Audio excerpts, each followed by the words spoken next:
আসসালামু আলাইকুম। এখানে ডিম ভুনা রান্না হবে। তেল গরম দিচ্ছি, এরপরে পেঁয়াজ দিব এবং ডিম দিব, দেখতেই পাবেন।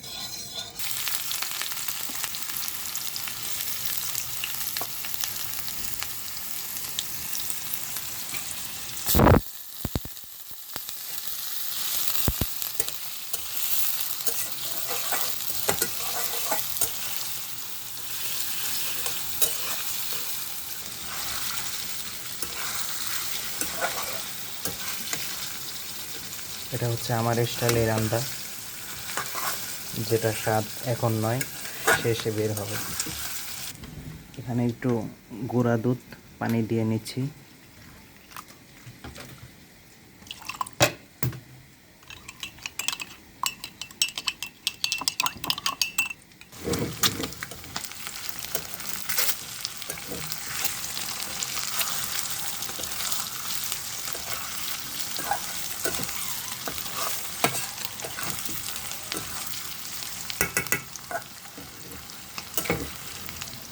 এই পর্যায়ে দিয়ে দিব লবণ পরিমাণ মতন। একটা কথা মনে রাখবেন, লবণ দিলে পেঁয়াজটা অতি দ্রুত ভাজা হয় এবং নরম হয়ে যায়। সে কারণে একটু আগে দিলেও হয়। যদি সময় আপনার হাতে যথেষ্ট থাকে তাহলে পরে দিবেন। এই পর্যায়ে আমি ডিমগুলো উঠিয়ে নিব, পরবর্তীতে আবার একটু পরেই আবার দিব। এই পর্যায়ে দিব রোস্ট মশলা রাঁধুনি।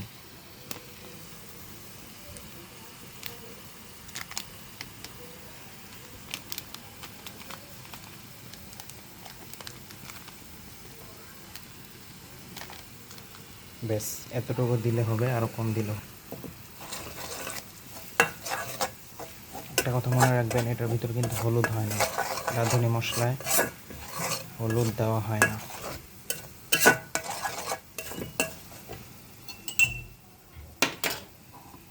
এই পর্যায়ে দিয়ে দেব দুধ।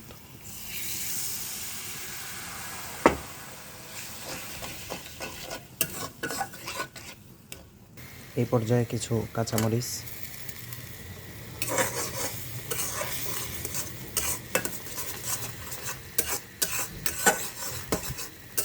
ব্যাস এখন ডিমগুলো দিয়ে দেব।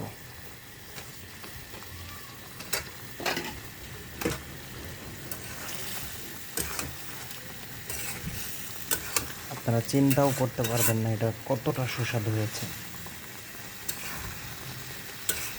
দেখতে পাচ্ছেন কত সুন্দর তেল ছেড়ে দিয়েছে, তার মানে আমার কষানোটা মোটামুটি হয়ে গিয়েছে।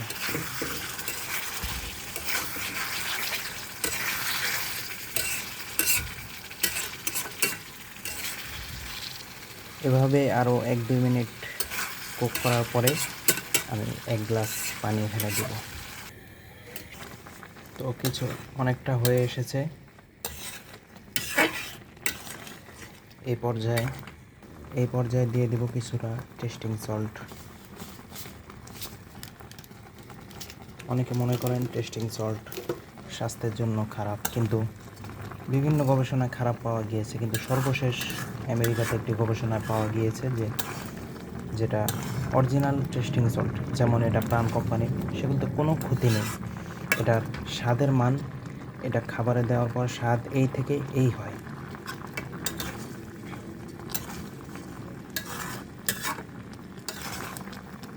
তো ভিডিওটি এই পর্যন্তই ছিল।